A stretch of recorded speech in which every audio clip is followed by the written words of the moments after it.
Bonjour et bienvenue sur la rubrique Matin Nouveau. Alors l'évangile que nous allons méditer ensemble, ou du moins une phrase, c'est l'évangile du 4 juillet, 14e dimanche du temps ordinaire. J'ai choisi la phrase suivante. N'est-il pas le charpentier, le fils de Marie, le frère de Jacques, de José, de Jude et de Simon?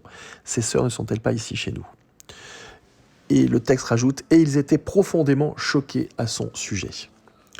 Ce texte m'intéresse beaucoup parce que, évidemment, il parle de Jésus et de la manière dont il a été accueilli, dont la nouveauté de sa vie a été accueillie. 30 ans de vie ordinaire, disons, en tout cas une vie passée à travailler, à être charpentier, à regarder, à apprendre.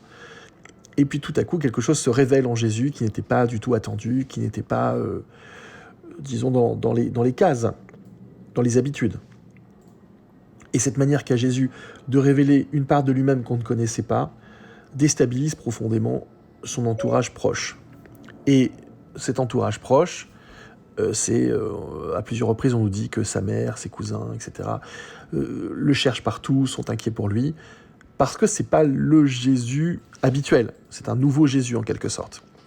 Comme si en fait on avait définitivement mis sur lui une étiquette, une case, comme si on avait de lui une définition absolue qui ne pourrait plus changer.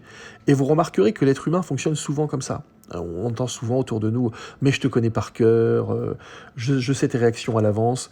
Ce genre de phrases sont toujours un peu désespérantes parce que ça donne l'impression que finalement on ne peut jamais agir autrement que ce qu'on a déjà fait jusqu'à présent. Il n'y a pas de nouveauté possible.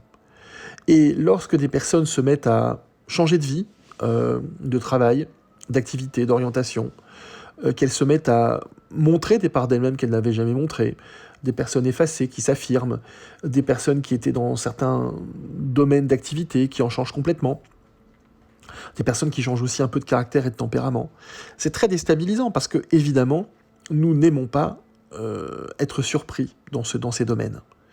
Et je parle souvent, parfois dans mes commentaires, pardon de le refaire encore, mais je parle souvent des fameuses autoroutes neuronales qu'on a découvertes récemment, qui montrent bien que lorsque quelque chose fonctionne, on aime bien le reproduire. Et qu'ensuite, on fonctionne par automatisme et par habitude. Et ne pas fonctionner par automatisme et par habitude, ça veut dire être conscient à chaque rencontre, à chaque discours, à chaque dialogue, à chaque activité. C'est pas quelque chose dont nous avons l'habitude, puisque nous préférons finalement nous laisser porter. Et fonctionner en pilotage automatique, c'est beaucoup plus simple. Et pour Jésus, c'est exactement ce qui se passe. Le pilotage automatique de conscience de ceux qui le connaissent ne fonctionne plus parce qu'il ne se comporte plus comme d'habitude. Et on voit bien, les réactions sont violentes. Et elles sont à la mesure de ce que Jésus est en train de révéler.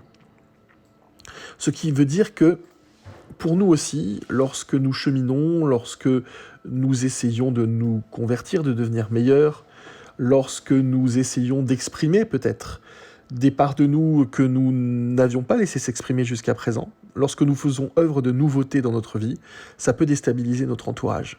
Et là aussi, les réactions peuvent être assez virulentes.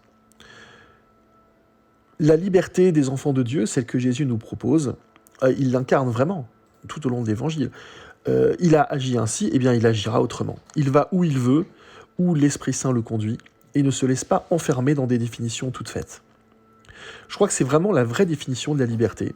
C'est ne pas obligatoirement reproduire ce qui a déjà été fait avant, et aller là où on sent qu'on doit aller, en discernant bien sûr, en étant poussé bien sûr par l'Esprit Saint, mais ne pas forcément le faire parce que ça a toujours été fait dans nos vies. Et si nous commençons à examiner notre existence en disant « tiens, aujourd'hui, si j'avais l'élan de faire quelque chose, parce que vraiment c'est quelque chose qui m'habite, quelque chose que j'ai envie de faire, quelque chose qui sera peut-être radicalement nouveau, mais que je n'ose pas parce que je ne l'ai jamais fait, j'ai peut-être peur des réactions autour de moi », eh bien, on peut toujours se dire, et c'est très réconfortant, que le premier à avoir vécu ça dans cette lignée de disciples de chrétiens que nous sommes, le premier à l'avoir vécu ça, c'est le fondateur, c'est Jésus lui-même.